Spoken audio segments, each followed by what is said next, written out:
Сәлем әлем, сіздермен Нұрбол Қалдыбаев. Бүгін біз сіздермен Excel-ге кіріспе тақырыбын өтеміз. Яғни Excel тақырыбы ұбт-да міндетті түрде келеді. Яғни әрбір нұсқада 3-4 сұрақ осы Excel тақырыбынан келеді екен. Яғни Excel тақырыбын әлі білмейтін болсаңыздар, онда бүгін бастап кетуге керемет сабақ болмақшы. Егер сіздерде компьютерлеріңізде Excel болса, тіптен керемет. Егер компьютерлеріңізде Excel программасы болмаса, онда қалай орнату керектігін дайындап қойған видео сабағым бар, соны көрсеңіздер болады. Осы видеоның описаниясында сілтемесін қалдырам. Егер Excel бар болса, онда кеттік бастаймыз. Жалпы бүгінгі сабақта Excel-ді ашатын болсақ, бізде мынандай Excel ашылады. Егер барлықтарыңыз орнатып болған болсаңыздар, яғни Excel дегенімізде жалпы қысқаша айтып өтейік. Excel оны кейде кестелік процессор деп те атайды, яғни кестелермен жұмыс жасағандықтан, және ол электронды кестемен жұмыс жасауға арналған программа.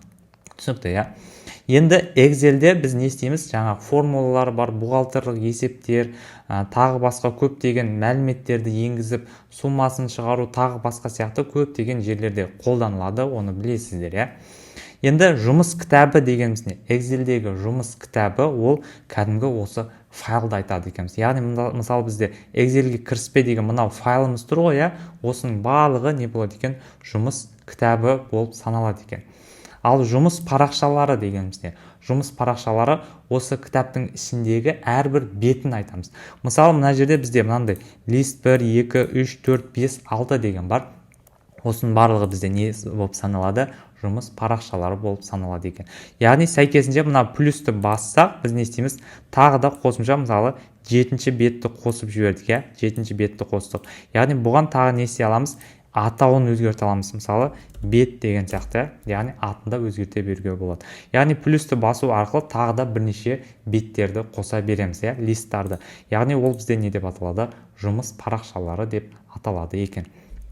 Енді жолдар дегенімізде, жолдар ол мына жерлер, яғни мысалы, бірінші жол, екінші жол, үшінші жол деген сияқты, яғни осы бір нені жол деп атаймыз. Ол сәйкесінше бізде сандармен беріледі екен, 6-шы жол, 8-ші жол деген сияқты. Одан кейінгі білу керек ұғым бізде бағандар деп аталады. Бағандар ол тігінен берілсе, ол бізде баған болып саналады. Мысалы, А бағаны, С бағаны, Е бағаны деген сияқты, мынау тігінен болса. Бағандар сәйкесінше бізде немен? Әріптермен белгіленеді екен. Енді мысалы бағандардың да тағы да мысалы былай кете берсек, Z-пен аяқталмайды, одан кейін бізде А деген сияқты екі әріппен белгіленеді екен, А, Б, А, С, А, Д деген сияқты осылай кете береді. Одан кейін үш әріппен белгілене береді деген сияқты, солай бағандар бізде реттілікпен кете береді екен. Одан кейін бізде ұяшық деген ұғым бар. Ұяшық дегеніміз ол баған мен жолдың қиылысқан жерін айтады екенбіз. Мысалы, мына жерді айтайық, мынау бізде бір ұяшық болып саналады. Мынау керіс сәйкесінше келесі ұяшық. Мынау бір басқа ұяшық деп аталады екен. Яғни төрт бұрышты осы бізде ұяшық деп аталады екен. Бағана айтқанымызда, баған ұзын болса, ал ұяшық бір ғана төрт бұрыштына айтамыз, Осы ұяшықты айтатын кезде бізде жаңа ұғым пайда болады, адрес ұғымы. Яғни ұяшықтың адресі деген ұғым пайда болады екен. Ол дегеніміз не? Мысалы, мынау бір ұяшықтың адресі қандай болады? Ол мына сәйкесінше баған мен Д бағанында тұр ғой, и қаншасыншы жолда тұр? 6-шы жолда тұр. Яғни D6 бұл осы ұяшықтың адресі болады екен. Яғни сәйкесінше мына жерде жазылып тұр D6 деген сияқты. Яғни мына ұяшықтың адресі D6. Ал мына ұяшықтың адресі қандай бізде? E4 деген сияқты. Мұны қараңыздар, E4 деген сияқты. Сәйкесінше кез келген ұяшықтың несі болады? Адресі болады екен. Одан кейін білу керек ұғым бізде ауқым деп аталады. Ауқым, яғни орысшасы диапазон, яғни аралық дегенді білдіреді. Екі немесе одан да көп ұяшықтардың жиынтығын айтады екенбіз. Мысалы, мынау бізде бір ұяшыға, егер бұлай үш ұяшықты таңдасақ, бізде бұл не болып кетеді? Ауқым, яғни диапазон болады екен. Ол қалай белгіленеді? Мысалы, мына жерде тең деп жазайын. Мынау үш ұяшықты жазсақ, біз не істейміз? E8 бен G8 ұяшықтарын аралығы. Яғни мына жерде қос нүкте тұрса, қос нүкте деген нені білдіреді? Аралық дегенді білдіреді екен.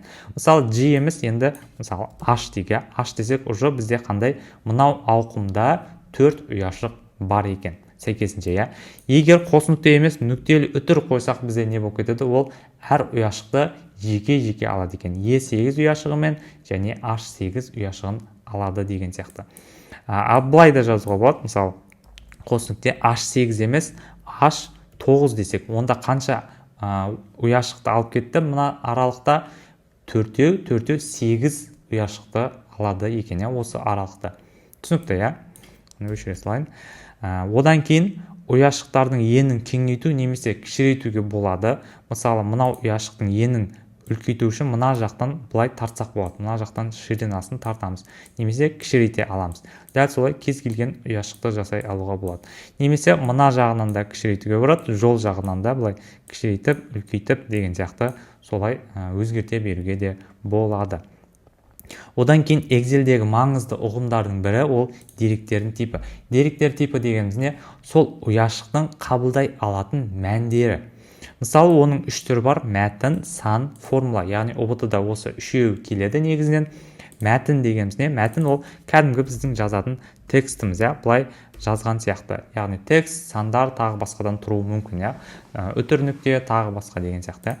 Ал сан дегеніміз не? Сан кәдімгі цифра, числовой деп аталады орысшасы.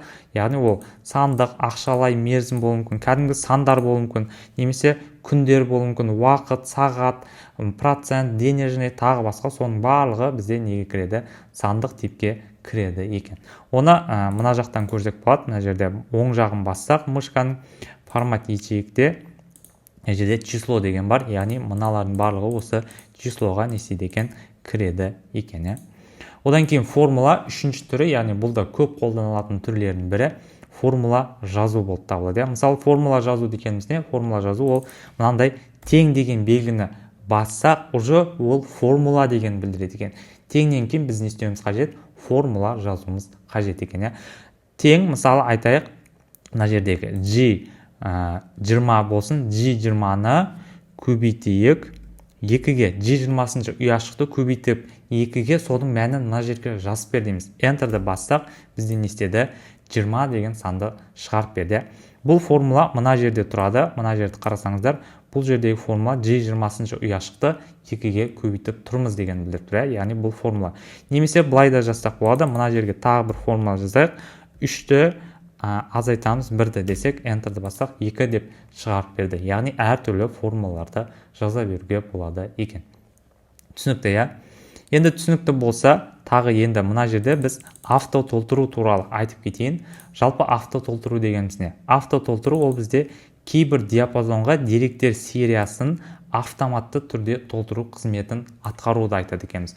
Мысалы, кейбір кезде біз бір санды қайталап жазып өтуіміз қажет болады. Бір нәрсені санды болсын, мәтінді болсын, Сондай жағдайда біз не істеуіміз қажет? Авто толтыруды қолданамыз. Ол қалай? Мысалы, мынау 500 деген санды көп рет жазу қажет болса, 501, 502, 503 деген сияқты, онда біз не істейміз? Мына жерде мышканы алып барсақ, қара төртбұрыш пайда болды, плюс деген сан пайда болды, плюс деген. Енді осыны төменге қарай тартсақ, біз не істейді? Дәл осыны көшіріп жазып береді екен. 500 деген сандарды не істеді? Дәл солай көшіріп бізге жазып берді.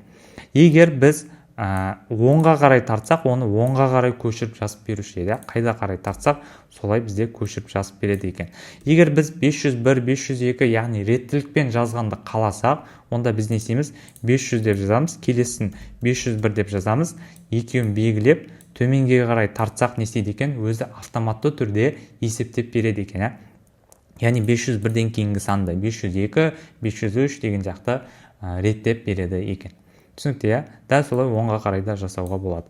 Егер бізде бір саннан емес, екі саннан ауысып отырған қаласақ, біз не істеуіміз қажет? Екі санды жазып қойымыз қажет. Мысалы, 1 мен 3 деген сияқты. Төменге қарай жазсақ не істейді?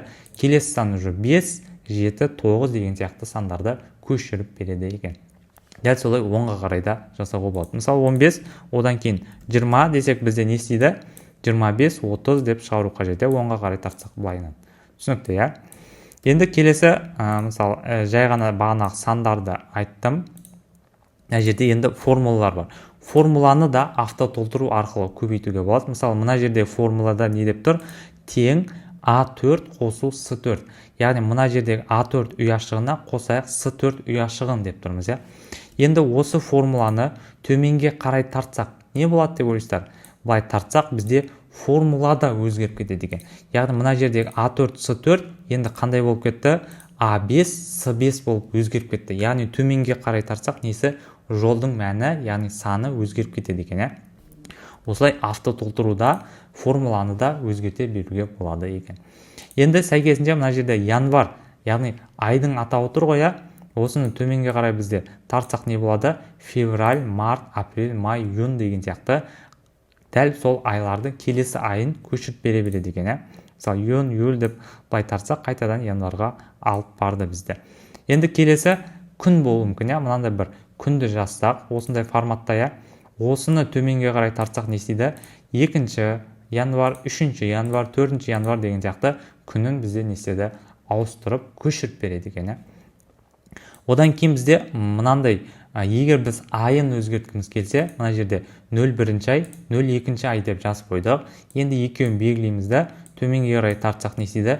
3 ай, 4 ай, 5 ай деген сияқты тек қана айы ғана өзгере береді екен. Яғни автотолтырудың күшті жері осы. Яғни сіз бір мәліметті қайта-қайта жазбайсыз, сізге автоматты түрде көбейтіп, өзгертіп береді екен. Түсінікті, иә? Енді келесі бізде Excel'де әртүрлі форматтауларды көрсетейін, иә? Мысалы, Excel'де де шрифттарды, сөздерді, мәтіндерді бояуға, өзгертуге, шрифтін ауыстыруға, бағытын өзгертуге болады. Мысалы, мына жерге кез келген нәрсені жазайық. Мысалы, 400 деген сан болсын. Осы санның ішін мысалы бояу керек болса, мына жердегі заливканы қолданамыз, иә. Мысалы, заливка арқылы осылай бояуға болады. Немесе мына жердегідей шрифттарын үлкейтуге болады, 400-ге деген сияқты. Басқа шрифттарды таңдауға болады. Одан кейін түсін таңдауға болады, мысалы, жасыл түс болсын деген сияқты. Және шекарасын таңдауға болады, мысалы, шекарасын бояйық, мысалы, мынандай қараға боялды. Қазір сіздерге көрінбей қалған сияқты. Қалыңдау қылып бояуға болады, типтарын таңдауға болады, мысалы, қалың қылып бояуға деген сияқты. Мына жақта сызуға болады. Және тағы да біз не істесек болады? Мына жердегі ол төменгі жақта болсын, астыңғы жақта болсын деген сияқты. Егер мынандай болса, мысалы, ортаңғы жақта жазылсын, мына төменгі жақта, мына оң жақта, сол жақта деген сияқты таңдай беруге болады екен. Және бағытын да таңдауға болады. Текстің, мысалы, мынау текстің бағытын таңдайық, мынаны бассақ, бізде мынандай бағыттар таңдалады, былай жазсақ болады деген сияқты. Немесе былайынан жазуға болады, немесе текст вниз деген сияқты әртүрлі бағыттарды таңдауға болады екен. Немесе осыны тағы оң жағын басып, мышканың мына жерде бізде формат ячеек деген бар. Осы формат ячейктен мынаны таңдап алсақ, выравнивание деген таңдасақ, осының барлығы осы жерде көрсетілген. Яғни былай градусына дейін таңдауға болады. Мынанша градусқа бөлінді, шрифті, границасы, заливкасы, тағы басқа деген сияқты барлығы осы жерде қамтылған. Яғни өздеріңіз қосымша практика ретінде әртүрлі мысалдарды келтіріп көрсеңіздер болады. Мына жерде пустой листтарды осылай қоса береді екенбіз. Түсінікті, иә?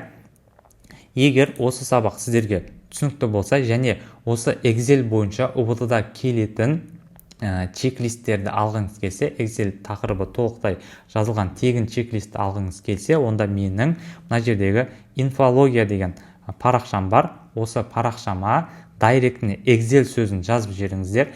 Яғни кез келген уақытта жаза берсеңіз болады.